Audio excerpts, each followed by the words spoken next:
이 시간에 다 같이 읽으실 성경 말씀은 히브리서 11장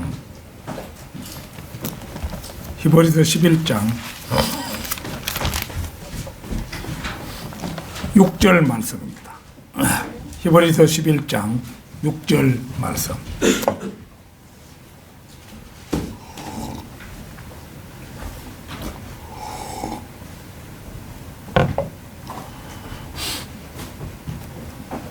다 찾으신 줄 알고 받들어 읽겠습니다.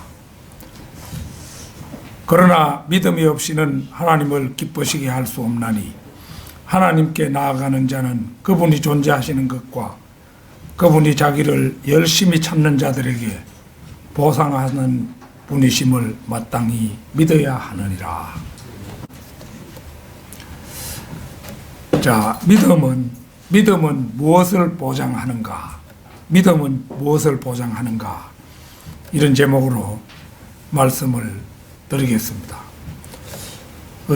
오전 중에 그 사도 바울의 그 체험인 고린도 후서 12장 1절에서 6절 말씀을 가지고 제가 증거하면서 말씀드렸습니다마는,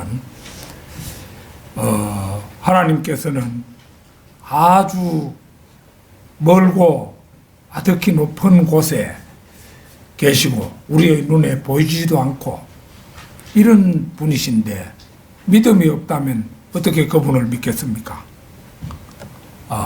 그런데 다행하게도 우리들에게는 하나님께서 믿음을 주셔서 보이지 않는 것을 믿을 수 있도록 하셨어요. 이제 믿음이라는 것은 눈에 보이지 않지요. 그러나 그 믿음은 어떤 매개체를 통해서든지 반드시 그 실체를 증명하고야만 하는 성질을 가졌습니다. 그래서 믿음이라는 것은 비록 보이지는 않지만 만질 수 있을 만큼 확실한 것입니다. 예를 들면 삼위일체라는 것은 분명 보이지 않는 것입니다. 하지만 로마서 1장 20절에는 이러한 보이지 않는 하나님의 신격이 분명히 보여졌다고 말씀합니다. 우리는 하나님의 말씀에 의거해서 이 교리를 믿습니다. 일반 개신교에 나가는 사람들, 믿음이 없어요. 그런 사람들 근본적으로 보면은 며칠 전에 경주 제3교회에 다니는 사람인데, 그래 이제 같이 식사하면서 그러면 얘기를 듣다 보니까 장립집사라 이거예요. 장립집사.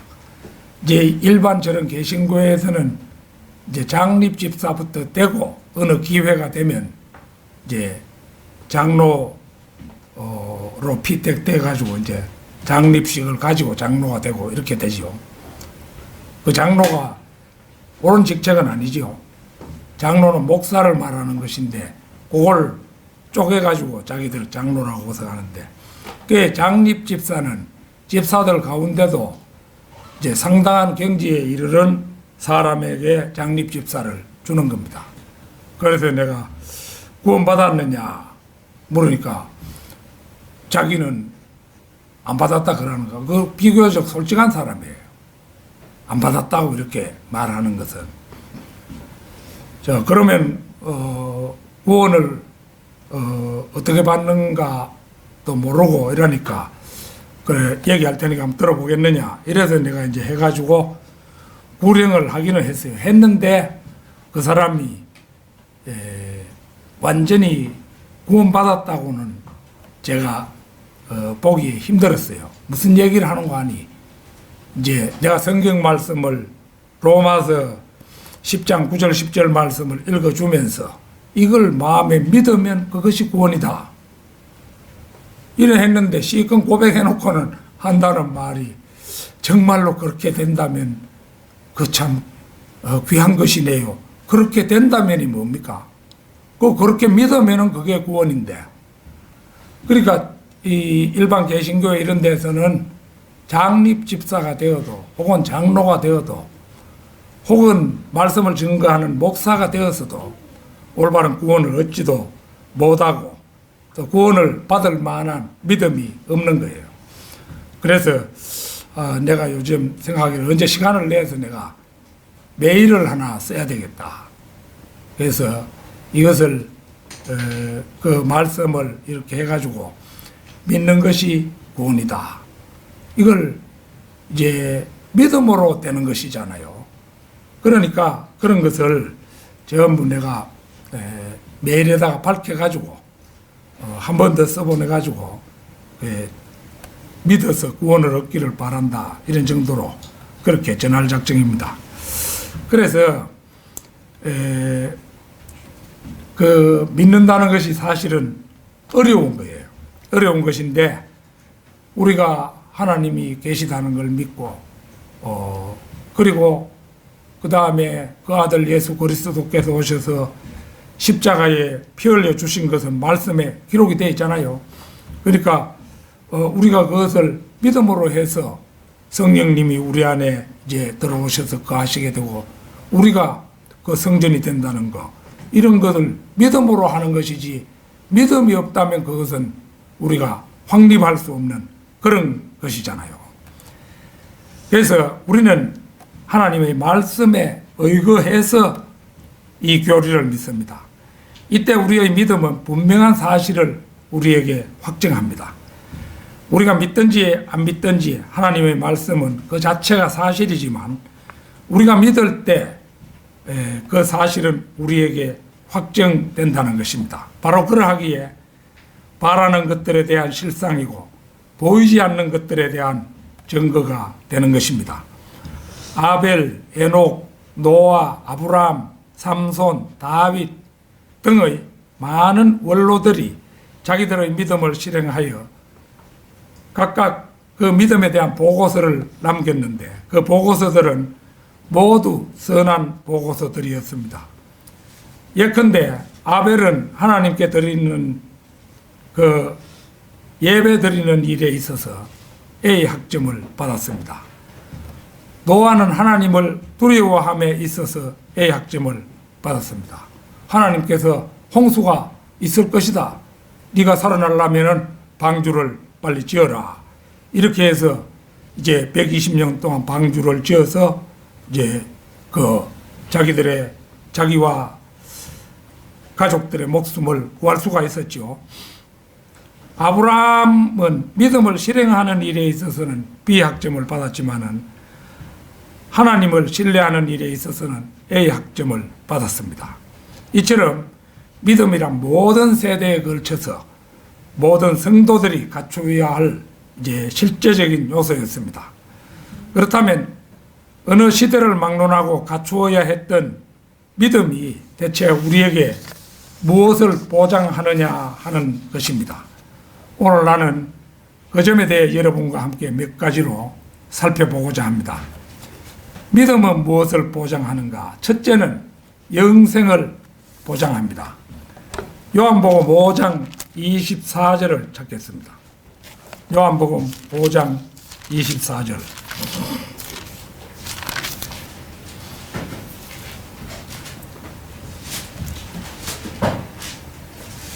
진실로 진실로 내가 너희에게 말하노니 내 말을 듣고 또 나를 보내신 분을 믿는 자는 영생을 얻고 정죄에 이르지 아니할 것이며 사망에서 생명으로 옮겨지느니라. 이 말씀은 구원의 영원한 보장을 가장 확실하게 뒷받침하는 구절입니다. 이와 관계되는 말씀 몇 절을 더 찾아보겠습니다. 요한복음 6장 47절입니다.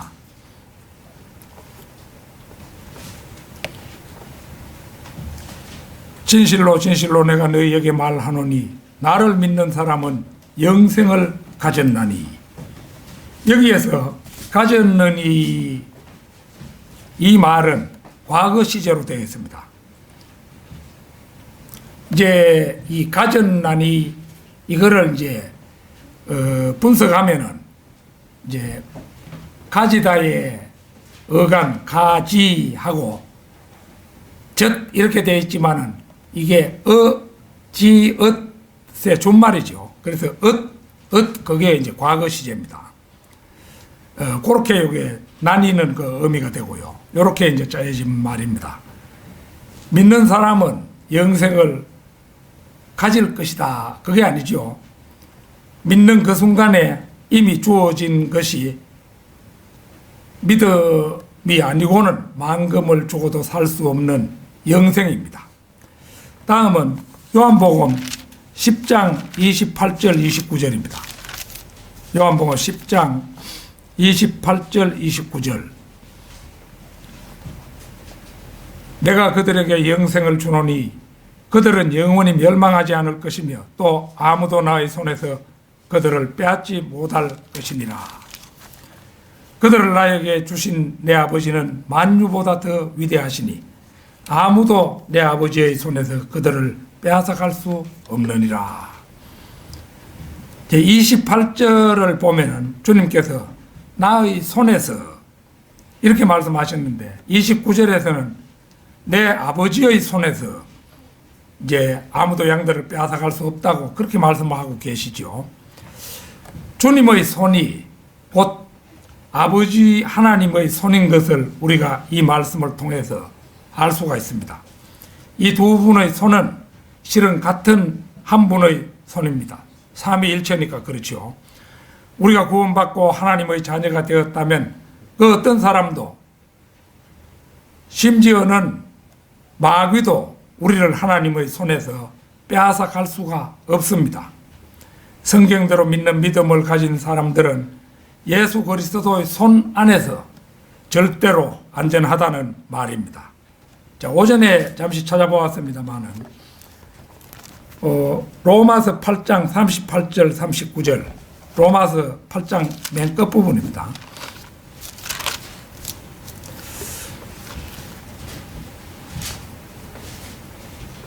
내가 확신하노니 사망이나 생명이나 천사들이나 정사들이나 권세들이나 현재의 일들이나 다가올 일들이나 높음이나 깊음이나 어떤 다른 피조물이라도 우리를 그리스도 예수 우리 주 안에 있는 하나님의 사랑에서 떼어놓을 수 없으리라. 이 두 구절은 구원의 영원한 보장에 관하여 언급하는 성경 말씀 가운데 가장 위대한 말. 구원받은 그리스도인들에게는 죽는다 해도 영생이 있고 죽음 앞에서 생명을 주겠다고 회유해도 우리를 하나님의 사랑에서 떼어놓을 수가 없으며 천사들도 자신들이 가진 능력으로 우리를 하나님의 사랑에서 떼어놓을 수 없습니다. 악한 영적 존재들이나 권력자라 해도 우리를 하나님으로부터 떼어놓을 수 없고 현재 지상에서 일어나고 있는 일이나 벌어지게 될 어떤 일도 우리를 하나님과 분리시킬 수 없으며 아무리 높은 곳에 있는 것이나 심지어 우주 저편에 있는 깊음조차도 우리를 하나님께서 떼어놓을 수 없습니다. 우리가 받은 영생의 선물은 영원히 보장되어 있는 것입니다. 믿음은 무엇을 보장하는가? 둘째는 자유를 보장합니다. 로마서 8장 1절 2절을 보겠습니다.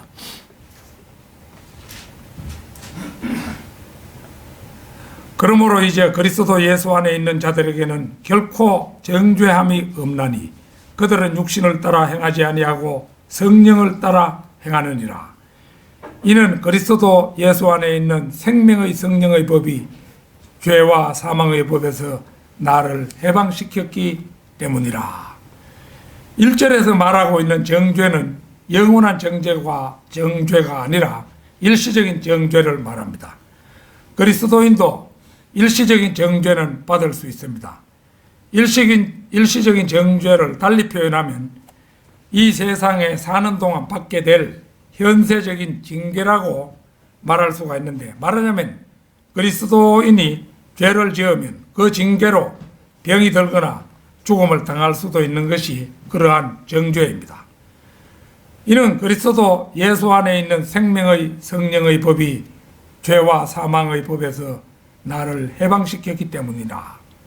우리가 구원받는 순간 성령께서 우리 몸 안으로 들어오시면 즉각 우리의 혼을 우리의 육신으로부터 도려내어 몸과 분리시켜 놓으시는데, 이것이 곧 영적 할례라는 것으로서 골로새서 2장에서는 이에 대해 이렇게 말씀하고 있습니다. 또한 너희가 그의 안에서 손으로 하지 아니한 할례를 받았으니 곧 그리스도의 할례로 육신의 죄들의 몸을 벗어버린 것이라. 이 오전 중에도 우리가 성경 공부하면서 살펴본 말씀이죠. 그리하여 우리는 죄로부터 자유롭게 되어 그리스도 안으로 들어가게 되었고 성령으로 새롭게 태어난 영이 되었으며, 이로써 우리는 그리스도와 한 영 안에서 하나가 되었기 때문에 죄와 사망의 법에서 해방된 것입니다. 그러나 그렇다고 해서 죄와 사망의 법이 우리에게 완전히 사라진 것은 아닙니다. 이것은 우리의 지체들 속에 여전히 들어 있습니다. 어떻게 이것을 알 수 있겠습니까? 로마서 7장 23절을 한번 보겠습니다. 그 바로 8장 그 위에 23절이 있는데요. 내 지체들 속에 있는 또 하나의 법이 내 생각의 법과 싸워 나를 내 지체들 속에 있는 죄의 법에게로 사로잡아 오는 것을 보는도다. 죄의 법 또는 죄와 사망의 법은 하나의 자연적인 법칙으로서 우리의 지체들에게 작용하고 영향을 미치면서 활동하고 있습니다. 그래야 우리는 지금도 육신으로는 죄의 법을 섬기고 있습니다. 즉 우리의 육신은 여전히 죄의 법칙이 작용하는 가운데 그 법칙에 굴복하고 있습니다. 그렇기 때문에 우리가 구원받은 후에도 육신만은 죄에게 굴종하고 있고 그 결과 육신에게는 사망이 뒤따를 수밖에 없는 것입니다. 그러나 내면적으로는 우리의 혼이 그 육신으로부터 분리되었고 새로운 생명으로 거듭났기 때문에 우리의 내면의 자아, 즉 진짜 우리 속의 나는 죄와 사망의 법으로부터 자유롭게 되어 그 법칙이 작용하는 영향권 밖으로 나오게 되었습니다. 그 대신 우리의 내적 자아는 생명의 성령의 법이 작용하는 영향권 안에 들어가게 되었습니다. 이제 우리 속의 진짜 나에게는 완전히 새로운 법칙이 작용하게 된 것입니다. 그것은 생명의 법칙이기 때문에 죽음과는 상관이 없습니다. 그것은 성령의 법칙이기 때문에 죄와 사망에서 우리에게 더 이상 상관할 수가 없게 된 것입니다. 그 자유를 보장하는 것이에요. 그런데 이 자유를 우리가 누리자면은 성령 충만한 가운데서 이제 매일매일의 생활을 하지 않으면 안 됩니다. 성령이 우리 안에서 소멸되고 이래 되면은 죄를 범하는 거예요. 그렇게 되기 때문에 우리가 하루에도 여러 번을 자잘한 죄들은 짓게 마련입니다. 그러나 성령님의 인도를 받지 않고 성령 충만을 잃어버리면은 그 순간에 큰 죄를 범할 수가 있게 되는 것입니다. 그러니까 우리는 자유로움을 누리자면 성령 충만한 가운데 삶을 살아가야 하는 것입니다. 믿음은 무엇을 보장하는가? 셋째는 우리 안에서 선한 일을 완성하실 것을 보장합니다. 빌립보서 1장 6절을 찾겠습니다. 빌립보서 1장 6절입니다.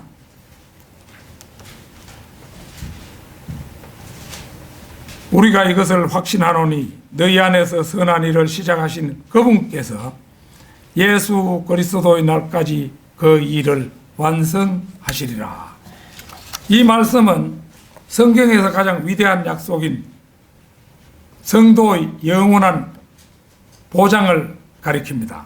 너희 안에서 선한 일을 시작하신 분은 성령님이며 그 일은 그분의 작품인 우리가 그분 앞에 흠없이 설 때까지 이루실 것을 말합니다.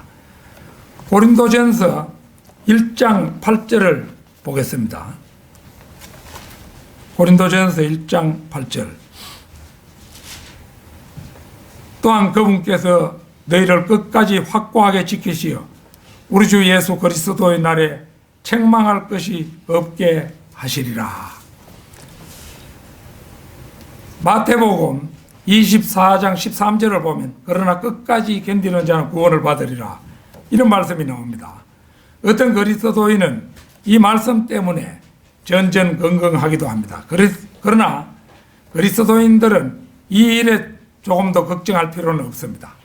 우리는 이미 구원받았을 뿐만 아니라 그분께서 너희를 끝까지 확고하게 지키시어라는 말씀으로 보장을 받고 있기 때문입니다.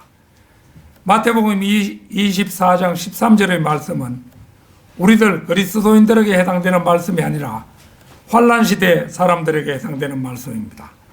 그리스도인들은 환란시대를 걱정할 필요가 없는 사람들입니다. 그 시대에 그들은 이미 이 땅에 없을 것이기 때문입니다. 환란시대가 열리면은 이 세상에 우리는 그때 이미 있지 아니하는 겁니다. 성경 말씀을 올바로 나누지 못하는 무지한 사람들이나 마태복음 24장 13절의 말씀을 교회에 적용시키고 불안해하는 어리석음을 범합니다.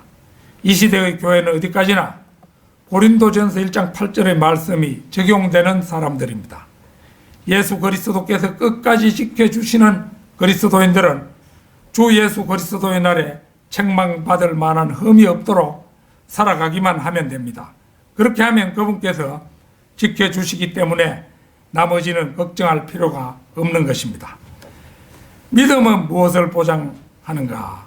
넷째는 부활을 보장합니다. 에베소서 2장 6절을 찾겠습니다.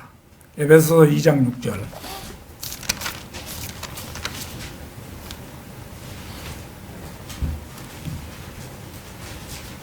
오전에도 이 말씀 찾아보았습니다마는 또 함께 일으키사 그리스도 예수 안에서 천상에 함께 앉히셨으니, 더 쉬운 말로 우리는 그리스도와 함께 살아났을 때, 그러니까 구원받던 그날 그 시에 이제 우리는 그 천상에 앉혀졌지요.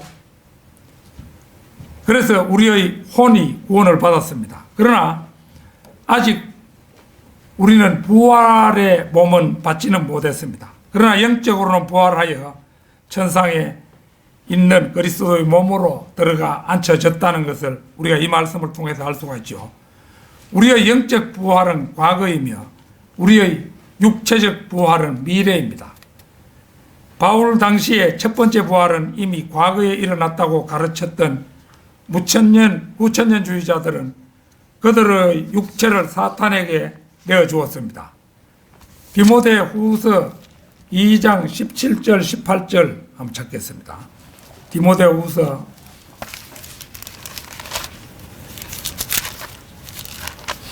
2장 17절 18절입니다.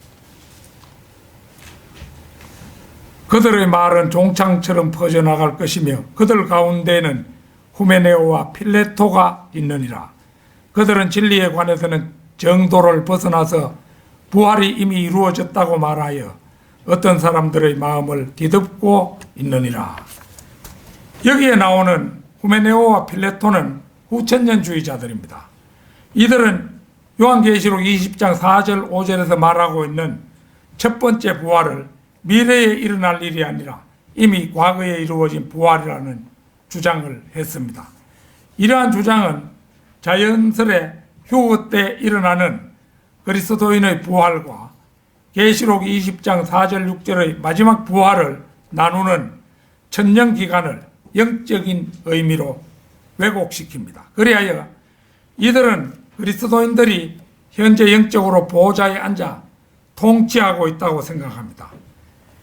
이들을 사도 바울은 디모데전서 1장 20절에서 사탄에게 내어주었다 이렇게 말합니다. 이들처럼 영적 부활을 영적인 것으로 부활을 영적인 것으로만 만들어 버리는 것은 19세기 동안 성경적 진리를 반대해온 대단한 신앙놀이입니다. 이 거짓말은 오리겐으로부터 시작하여 지금에까지 이루고 있으며 부활절을 전후로 하여 신문의 교회 면을 보면 늘 그런 식의 기사나 설교가 실리는 것을 볼 수가 있습니다. 이런 교리를 현재도 믿는 사람들은 로마 카톨릭이지요. 그리스도의 두 가지 부활, 즉 육체적 부활과 영적인 부활은 동시에 이루어졌지만 우리의 몸의 부활은 그렇지 않지요. 우리가 구속받던 날 우리의 죽었던 영은 살아나 천상에 있는 예수 그리스도의 몸속으로 들어갔습니다. 조금 전에 우리가 읽어본 대로 또 함께 일으키사 그리스도 예수 안에서 천상에 함께 앉히셨으니, 이 말씀이 바로 그것을 의미하죠. 그러나 우리의 육신의 부활은 아직 일어나지 않았고 예수 그리스도의 공중 재림 때에야 일어나게 될 것입니다. 고린도전서 15장 52절을 찾겠습니다.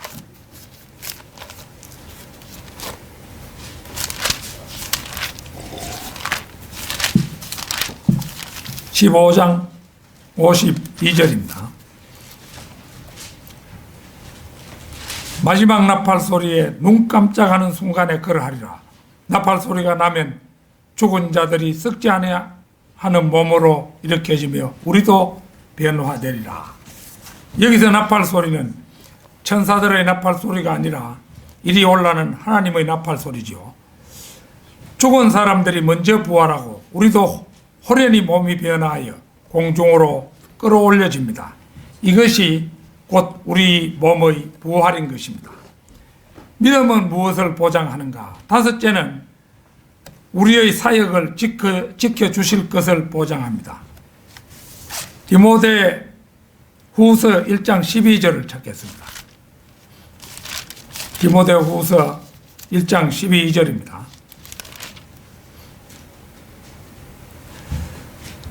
그런 연유로 내가 이러한 고난을 당해도 부끄러워하지 아니하노니 이는 내가 믿는 분을 알고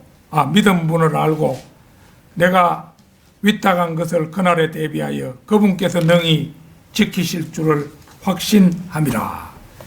이 말씀은 하나님께서 자신을 불러주신 것에 대해 또 자신의 사역에 대해 바울이 느낀 것에 대한 요약입니다.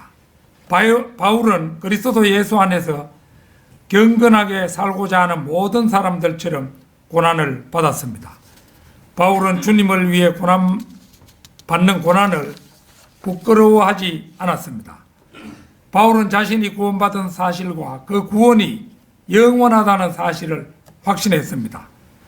바울은 자신이 하나님께 의탁했을 때 하나님께서 자신을 하나님의 손 안에서 지켜주실 것과 사탄이 방해할 수 없다는 사실을 확신했습니다. 로마서 8장 35절에서 39절까지를 한번 보겠습니다. 그 뒷부분은 조금 전에 읽기도 했습니다만은 로마서 8장 35절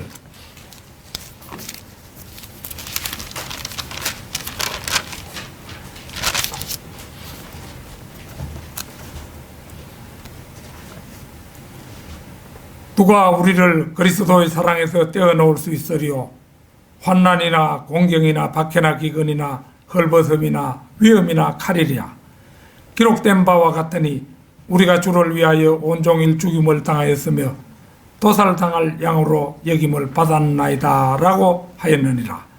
그러나 이 모든 일에서 우리를 사랑하시는 그분으로 말미암아 우리는 이기는 자들보다 더 나으니라. 내가 확신하노니 사망이나 생명이나 천사들이나 정사들이나 권세들이나 현재의 일들이나 다가올 일들이나 높음이나 깊음이나 어떤 다른 피조물이라도 우리를 그리스도 예수 우리 주 안에 있는 하나님의 사랑에서 떼어놓을 수 없으리라. 이것이 바울이 가지고 있었던 확신입니다. 또한 그러기에 바울은 자신에게 꽃다발이 주어지는 대신에 돌이 날아오는 것을 받아들였습니다. 바울의 영광은 유명세 혹은 명성에 있는 것이 아니라 상처, 채찍 자국, 자신의 연약함에 있었습니다. 그날을 대비하여, 여기서 그날은 그리스도의 날이죠. 이 날은 믿는 자들을 위한 날로서 그리스도의 심판석과 더불어 시작됩니다. 이 날은 피로 값주고 사신 소유를 영원히 구속하는 날이고 죄 없는 몸으로 변모되어 영원히 거하는 날입니다. 빌립보서 3장 20절 21절을 보겠습니다. 빌립보서 3장 20절 21절입니다. 바울 서신들을 보면은 그 바울 서신은 확신으로 가득 차 있지요. 우리의 시민권은 하늘에 있으므로 우리가 그곳으로부터 오실 구주이신 주 예수 그리스도를 기다리고 있으니 그가 만물을 자신에게 복종시키는 그 능력의 역사로 인하여 우리의 천한 몸을 그분의 영광스러운 몸같이 변모시키리라. 우리는 모두 휴거의 날에 예수 그리스도 그분처럼 남자나 여자나 똑같이 남자로 부활할 것입니다. 천사들은 모두 남자입니다. 주의 천사인 예수님 역시 남자이셨습니다. 따라서 우리는 그날 33세의 그리스도의 몸같이 될 것입니다. 그날 우리는 그 부활한 몸으로 빛의 속도보다 더 빨리 이동할 수 있게 될 것입니다. 그 부활한 몸은 그리스도의 몸과 같이 고체의 장애물도 통과할 수 있고 마음대로 나타났다가 사라질 수도 있습니다. 그 몸은 소화, 흡수, 배설, 이런 거 염려 없이 먹거나 마실 수가 있습니다. 그 몸은 피가 없으며 살과 뼈로 되어 있습니다. 그 몸은 외모의 특징에 따르지 않고도 누구든지 어느 연령이든지 보기만 하면 알 수 있는 전지한 능력을 갖추게 될 것입니다. 탁 보는 순간 저 사람이 누구라 하는 걸 알게 되겠죠. 따라서 그 부활한 몸은 죄 없고 온전하며 썩지 않고 죽지 않는 영원한 몸이 될 것입니다. 이 시기가 되면 몸이 그런 체계가 될 뿐만 아니라 언어도 통일이 되어버리죠. 히브리어로 통일이 되어버리는 거예요. 그래서 누구하고도 우리가 의사를 타진할 수 있고 대화를 나눌 수 있는 그런 상태가 되는 것입니다. 우리의 천한 몸을 그분의 영광스러운 몸같이 변모시키시리라. 이 말씀이 그러한 몸으로서 변모를 말하는 것이면 두말할 나위가 없습니다. 우리 안에 우리가 구원받던 날 들어오신 성령님께서 이제 하늘에서 예수님께서 부르시면은 우리 안에 계신 성령님이 서로 호응해서 우리 몸의 변화를 불러 일으키시겠죠. 믿음은 무엇을 보장하는가? 여섯째는 우리를 지키실 것을 보장합니다. 히브리서 13장 5절을 찾겠습니다. 히브리서 13장 5절입니다.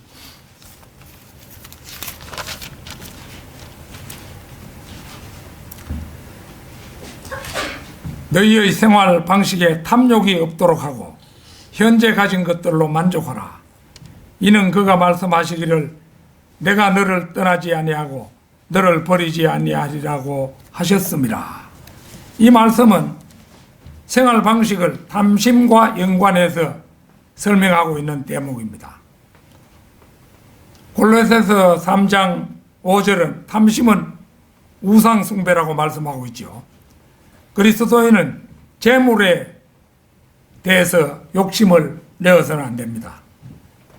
디모데전서 6장 10절에서 돈을 사랑하는 것이 모든 악의 뿌리니 이렇게 말하고 있죠. 돈을 위해 일하는 자들에 대해서 배를 섬기는 자들이라고 말하고 있죠. 우리가 여러분께서 명심해야 될 사실은 어떤 목회자, 어떤 목사를 보고 따라가는 것이 아니고, 물론 목사가 모범을 보이면 그 목사님을 따라서 가는 게 좋겠지만 우리는 궁극적으로 목사님을 따라가는 것이 아니에요. 예수 그리스도를 따라가는 거죠. 그러니까 예수님이 하신 말씀 그것을 그대로 지켜서 따라가려고 해야 하는 것입니다. 그래서 디모데전서 6장 8절 한번 보겠습니다. 디모데전서 6장 8절.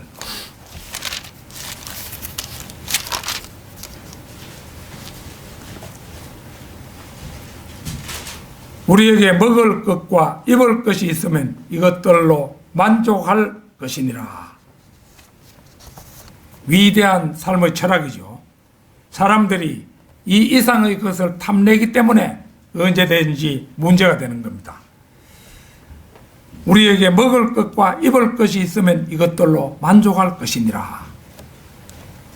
하나님께서는 우주의 주인이십니다.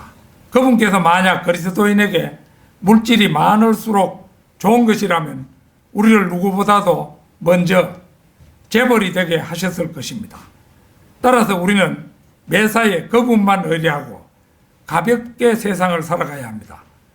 그분께서 우리를 항상 지키시고 선히 인도할 것이기 때문입니다. 결론적으로 그리스도인의 신앙은 믿음에서 출발하고 믿음에서 완성된다 해도 과언이 아닙니다. 믿음은 성도가 지닌 모든 것의 근본입니다. 믿음의 조상 아브라함도 이 믿음 하나로 하나님께 이루 말할 수 없는 축복을 받았습니다. 그러기에 성경은 이제 오늘 본문 말씀 히브리서 11장 6절에서 그러나 믿음이 없이는 하나님을 기쁘시게 할 수 없나니 하나님께 나아가는 자는 그분이 존재하시는 것과 그분이 자기를 열심히 찾는 자들에게 보상하는 분이심을 마땅히 믿어야 하느니라고 그렇게 말씀하셨죠. 우리 모두 어떤 역경에서도 흔들리지 않는 믿음들을 소유하여 이 지상에서 축복을 받으면 물론 영생의 축복도 아울러 받는 사람들이 되기를 소망합니다. 다 같이 기도드리겠습니다.